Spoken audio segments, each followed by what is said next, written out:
Everyone in the mansion froze when a 12-year-old boy looked a billionaire straight in the eyes and said, "Sir, if I win this hand, I want my mother's job back."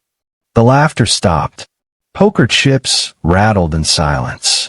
What started as a rich man's cruel joke was about to become the most humiliating lesson of his life, taught not by another tycoon, but by a maid son with a mind sharper than any card on the table. Everyone in the mansion stopped breathing when the 12-year-old boy looked at the billionaire and calmly said, "Sir, if I win this hand, I want my mother's job back." The air in the room grew heavy, thick with disbelief. The laughter that had filled the hall just seconds ago died in an instant. Poker chips rested midair in frozen hands. The billionaire, Charles Whitmore, sat across from the boy, his confident smirk fading into a puzzled half-smile. The light from the chandelier shimmered across the polished poker table, catching the faint tremor in Whitmore's fingers as he shuffled the deck. He had hosted countless poker nights before, nights filled with cigars, whiskey, and laughter echoing through his mansion's marble halls. But never had the game taken such an unexpected turn. This wasn't just another round between men who measured worth by their bank accounts. This was something else entirely, a quiet battle between pride and innocence, arrogance and truth. The boy, Elijah, sat there with a calmness that unnerved every man in the room. His brown eyes didn't waver. He didn't fidget or hesitate. His small hands rested lightly on the table, his expression unreadable, like someone who had seen enough of life to understand people far beyond his years. His clothes were simple, his shoes slightly worn, yet there was a quiet dignity about him that even money couldn't buy. Whitmore tried to laugh it off, but the sound cracked halfway. "You've got confidence, kid," he said, forcing a grin.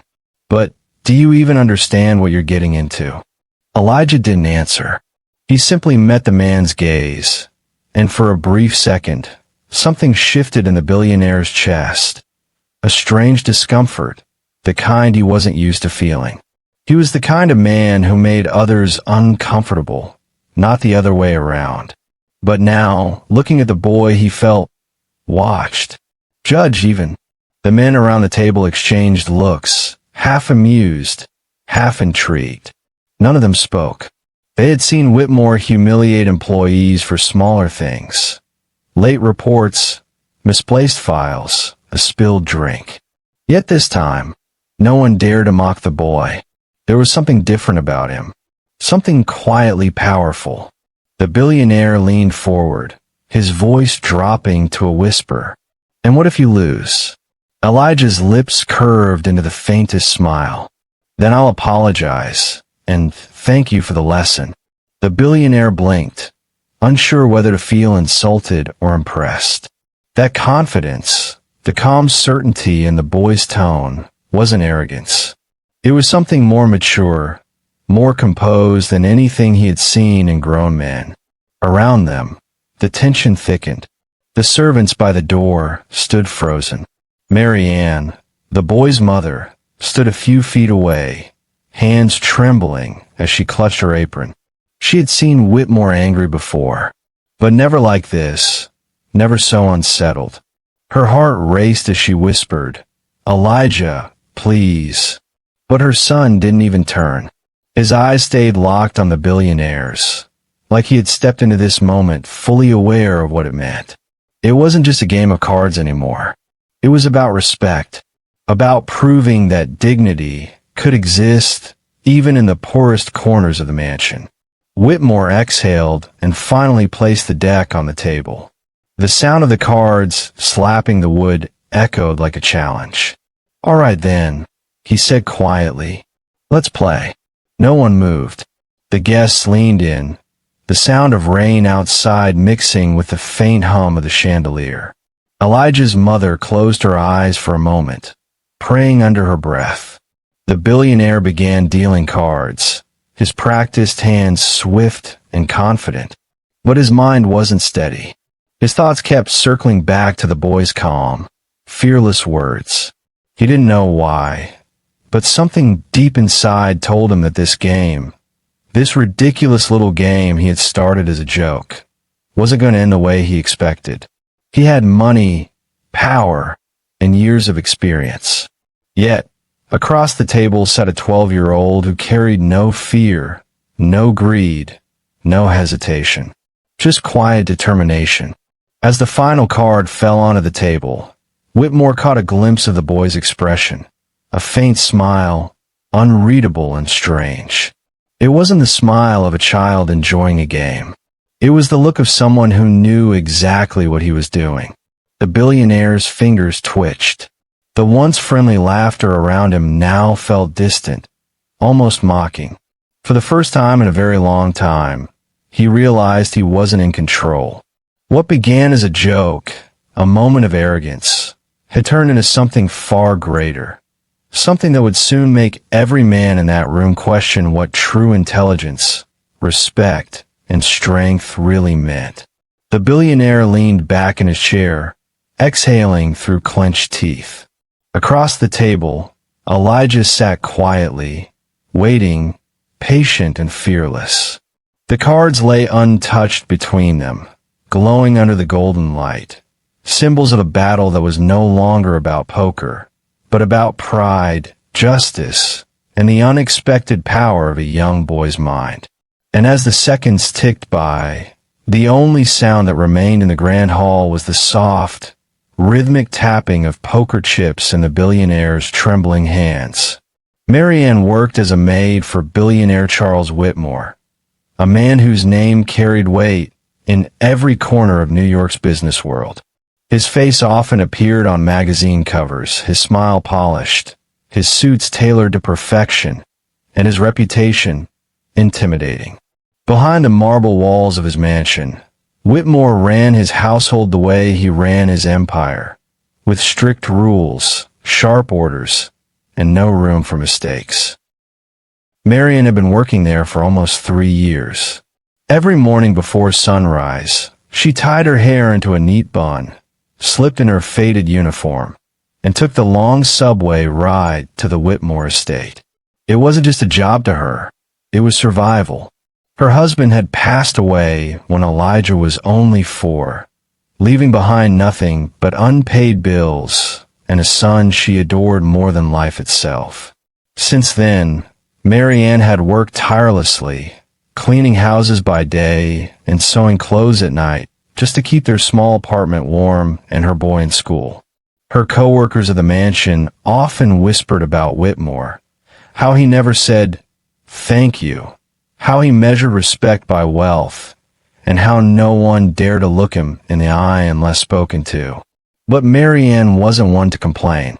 She stayed quiet, focused, and grateful to have a steady job, even if it came with humiliation now and then. Elijah, her son, was the light that kept her going. At 12 years old, he was unusually bright and calm. While most kids his age ran around outside, Elijah could spend hours solving puzzles or teaching himself chess moved from YouTube tutorials. His mind worked in ways even Marianne couldn't fully understand. Sometimes she'd come home late and find him still awake, drawing strategies or calculating numbers on a scrap of paper. "You'll be someone important one day," she would whisper as she kissed his forehead, and he would smile, replying, "Only if I can make your life easier, Mom." Every evening, Elijah waited near the window, watching the clock until the door creaked open and his mother stepped in, exhausted yet smiling. He'd rush to take her bag, asking about her day, about the mansion, about the big people who lived there, and the glittering parties that filled those golden halls. Marianne often laughed and said, "It's like another world, baby. A world where people have everything but still act like they're missing something." Elijah would nod quietly. "Maybe they're missing peace, Mom." His answer always made her pause. He spoke with a depth that felt far beyond his age. Then came that Friday. It had been a long, exhausting day. Whitmore had guests over for an afternoon meeting, powerful men in suits with cold eyes. Marian moved quickly, trying to keep up with the endless demands for coffee, refills, and napkins. In her rush, she didn't notice the corner of the tablecloth catching her tray. One small misstep, and everything happened in slow motion. The coffee cup tipped, the rich brown liquid splashing across the billionaire's pristine white shirt and custom Italian jacket. The room went silent. Whitmore rose slowly from his seat, staring down at the stains spreading across the expensive fabric. "Do you have any idea how much this jacket costs?" he said coldly. "I'm so sorry, sir," Marian stammered. "It was an accident." "Accidents," he interrupted sharply, "happen when people don't pay attention." The other men exchanged awkward glances, unsure whether to intervene or stay quiet. Marian apologized again, nearly in tears. Whitmore waved his hand dismissively, muttering, "Clean this up and get out of my sight." She did as told, her hands shaking, her heart pounding. For the rest of the day, she worked in silence, certain that by tomorrow, she'd be out of a job. When she got home that night, Elijah immediately noticed the redness in her eyes. "Mom, what happened?" he asked, rushing to her side. She sat down heavily on the couch, clutching her apron. I think I made a mistake I can't fix, sweetheart." Elijah frowned. "Did someone yell at you again?" She nodded. "Mr. Whitmore. I spilled coffee on him. It's not the first time I've seen him angry, but this time, I could see in his eyes. He's not going to forgive it." For a moment, the small apartment was silent except for the hum of the old refrigerator. Then Elijah gently took her hand. "Don't worry, Mom," he said softly. "People like him may have money, but not all of them have sense." Marian couldn't help but smile through her tears. "You always know what to say, don't you?" He shrugged, trying to hide his concern. "You always tell me to stay calm and think smart. Maybe it's your lesson coming back to you." She chuckled faintly, brushing his hair aside. Maybe so.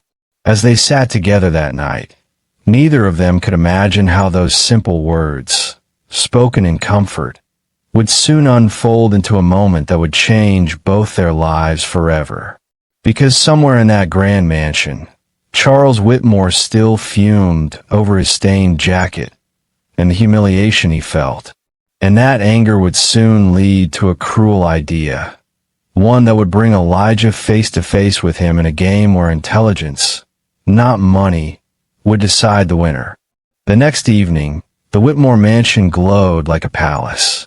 The long glass windows shimmered under golden lights, and the sound of laughter spilled from the grand hall.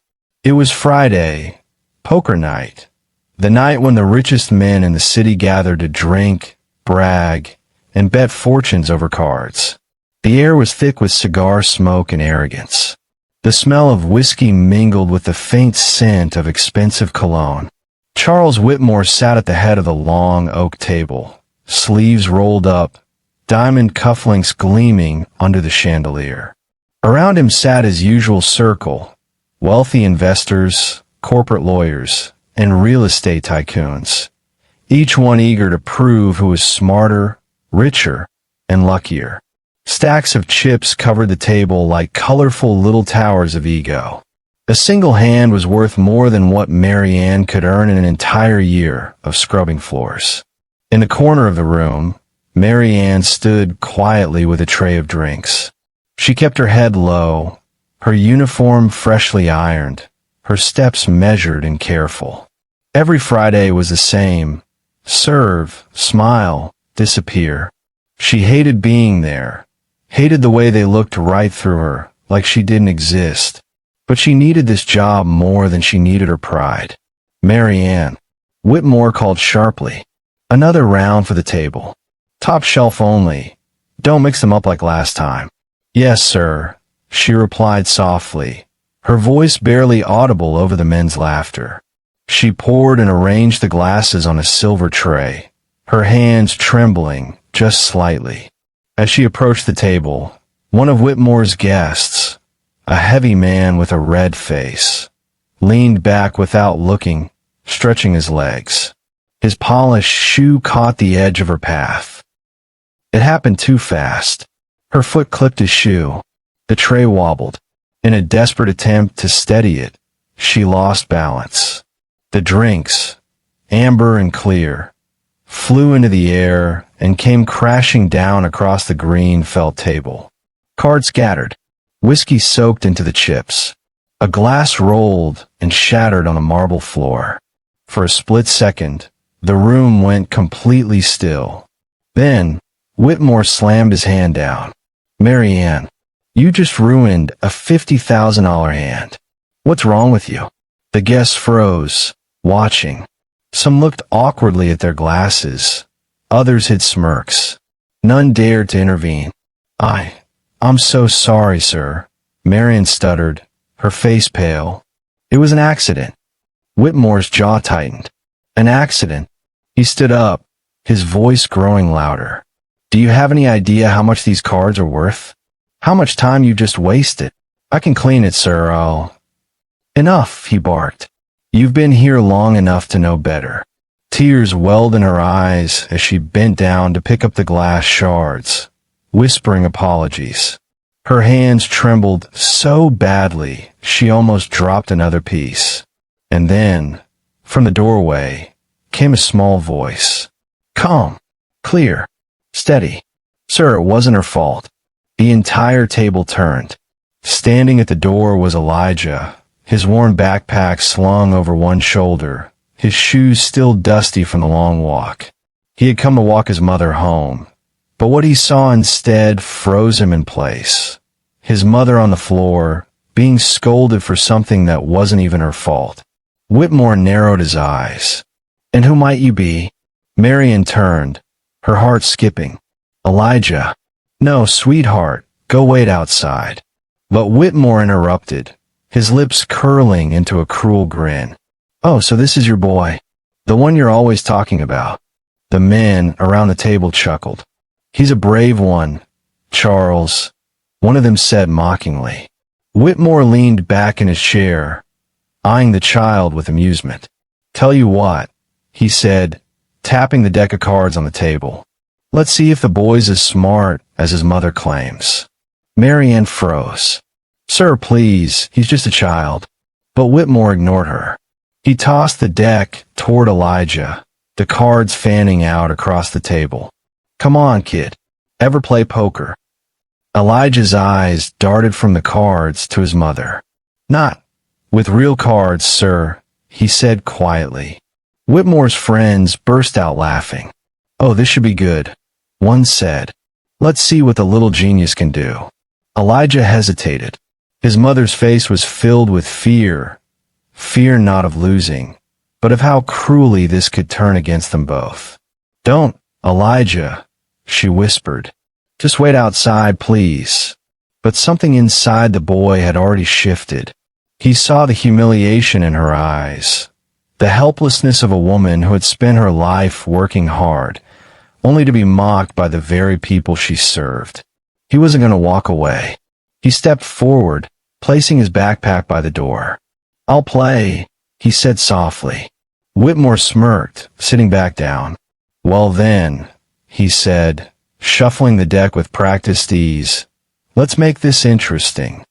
The guests leaned forward eagerly, some laughing, others whispering bets among themselves. They saw it as entertainment, a bored billionaire toying with a child. But what none of them realized was that this little boy, with nothing but calm eyes and a quick mind, was about to turn the entire room upside down. As Whitmore dealt the cards, Elijah's small fingers reached out and picked them up carefully, like they were clues in a puzzle. He said nothing. His face gave nothing away. But deep inside, his mother's words echoed in his mind, "Stay calm and think smart." And from that moment, the game that began as a joke was no longer just about cards. It was about dignity, courage, and the quiet genius of a boy no one saw coming. Elijah sat down slowly, his small frame looking almost out of place against the grand oak table surrounded by men in tailored suits. He placed his palms flat on the surface, steadying himself. "I've never played with real cards, sir," he said politely. "Only on my tablet." The men burst into laughter, their voices echoing off the marble walls. One of them muttered, "This'll be over in 2 minutes." Another smirked, "Careful, Charles. Maybe he'll beat you with a video game strategy." Whitmore chuckled too, leaning back in his leather chair. "Well, let's see what the little prodigy can do," he said mockingly, cutting the deck with practiced ease. He began to deal the cards, the crisp sound filling the silence that followed. Everyone expected the boy to panic, to fumble, to look confused. But Elijah didn't. He sat perfectly still, his eyes scanning every face, every twitch, every breath. When Whitmore lifted his glass and took a sip of whiskey, Elijah noticed the man's hand tremble. Not much, but enough. The boy didn't understand the stakes of millions, but he understood patterns. He had always been a quiet observer, learning people's habits faster than most could speak. The first hand began. Whitmore played aggressively, throwing in chips with exaggerated confidence. Elijah's small fingers hovered over his cards. Then he folded. Laughter exploded around the table. "Smart move, kid," Whitmore said, grinning. "Sometimes knowing when to quit is half the game." Elijah didn't respond. He was studying, not the cards, but the people. The second hand began. Whitmore raised the bet early, smirking. Elijah glanced at his cards, then pushed in a small pile of chips. "Call," he said quietly. The table watched in amusement. When the final round came, Whitmore revealed his hand with a grin. Pair of kings. Elijah turned over his cards. Nothing more than a weak pair. Yet, the moment Whitmore had placed his bet, Elijah's calm confidence had made him hesitate. "Wait," one of the guests said, blinking. "Did the boy just bluff?" Whitmore's smirk faltered. Elijah collected the chips silently, his face unreadable. By the third round, the laughter had stopped. The only sounds left were the clicking of chips and the soft flick of cards sliding across the table. 20 minutes passed, and something unbelievable was happening. Elijah was winning. Not by luck, but by pure observation. Every movement Whitmore made, every tap of his fingers, every quick glance told the boy exactly what kind of hand he held. Whitmore tried everything, bluffing, raising, even pretending to lose interest, but the boy didn't bite. His focus never wavered. He played with the same calm patience he'd learned from hours of solving puzzles alone in his room. At one point, one of the guests leaned in and whispered, "Charles, he's reading you." Whitmore snapped back, "Don't be ridiculous. He's just guessing." But the doubt was already in his eyes. The next few rounds were a blur of tension. Whitmore's once confident smirk had turned into tight-lipped silence. His expensive watch gleamed as sweat rolled down his wrist. Elijah, on the other hand, sat perfectly still, his expression the same as when he'd first sat down. Finally, Whitmore threw down his cards and leaned back, exhaling hard. "All right, kid," he said, forcing a chuckle. "One last hand. Winner takes all." The men exchanged glances. This wasn't funny anymore. It was personal. Elijah looked up slowly, his calm voice cutting through the heavy silence.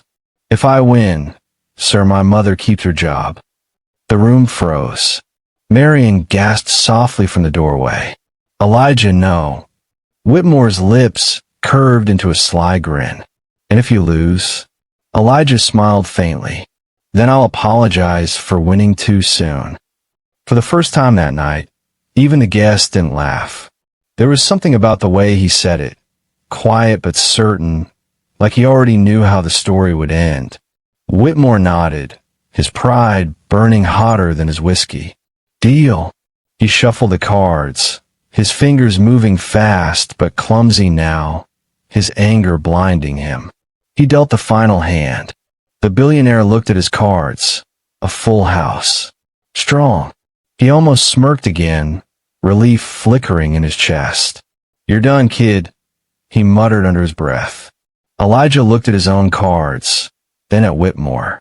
His face didn't change. He just began to bet, slow, deliberate, forcing the billionaire to follow. Each chip that hit the table felt like a drumbeat in the quiet room. Finally, Whitmore slammed his last stack forward. All in. Elijah paused, then calmly pushed his own chips to match. "Show them," Whitmore said confidently, spreading his cards with a flourish. "Full house. Read it and weep." The guest leaned in, nodding approvingly. "Good hand, Charles. That's game." Elijah quietly laid his cards down. A straight flush. "Hearts. Perfect." For a moment, no one spoke. The chandelier lights shimmered across the cards like a crown of victory. Then gasps broke out around the table. Whitmore's jaw dropped. His hands froze midair. "Ow. How did you?" he stammered, his voice cracking. Elijah looked up, his eyes calm and unwavering. "You look at your cards too long when you're bluffing," he said softly, "and too quickly when you're sure. You taught me everything I needed to know." The billionaire sank back in his chair, speechless. The laughter that had once filled the room was gone, replaced by the stunned silence of men who'd just watched a child outthink their host. Across the room, Mary Ann stood frozen, tears in her eyes, a mix of pride, shock, and awe. Her son, the boy who played chess on a broken tablet, had just beaten a billionaire at his own game. And for the first time in his life, Charles Whitmore realized money could buy cards, chips, and players, but not brilliance. Whitmore sat there for a long moment, frozen, his glass untouched, his eyes fixed on the cards that had just rewritten the balance of power in his own mansion. Around him, his friends shifted uncomfortably, unsure whether to speak or stay silent. The laughter that had once filled the room had been replaced by an eerie stillness, the kind that follows a truth too powerful to ignore. Finally, one of his poker buddies cleared his throat. "Charlie, that kid just read you like a book," he said with a half smile, trying to lighten the mood. But Whitmore didn't respond. His mind wasn't on the game anymore. It was on the look in Elijah's eyes. Calm, unshaken, confident, but never arrogant. It was a look Whitmore hadn't seen in years. Not even among the Ivy League graduates he hired to manage his companies. When Mary Ann and Elijah turned to leave, Whitmore suddenly stood. "Wait," he said, his voice softer than anyone had ever heard it. Everyone watched in silence as he approached them. His usual towering confidence seemed to shrink with every step. "Mary Ann," he began, struggling to find words, "I owe you far more than an apology. You've worked here for 3 years and never once complained. I treated you unfairly tonight.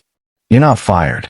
In fact," he hesitated, glancing at Elijah, "I'd like to give you a raise and weekends off." Marian blinked, unsure she had heard right. "Sir, that's not necessary," she said quietly. Whitmore shook his head. "It is. I built empires by judging people too quickly. Tonight reminded me that wisdom doesn't always wear a suit." He turned to Elijah and forced a small smile. "And you, young man, if you ever want a scholarship or a recommendation to any school in the country, call me. The world needs minds like yours." Elijah looked at him politely, his small hands folded on the table. "Thank you, sir," he said softly, "but my mom and I will be just fine." Then he stood, picking up his warm backpack and taking his mother's hand.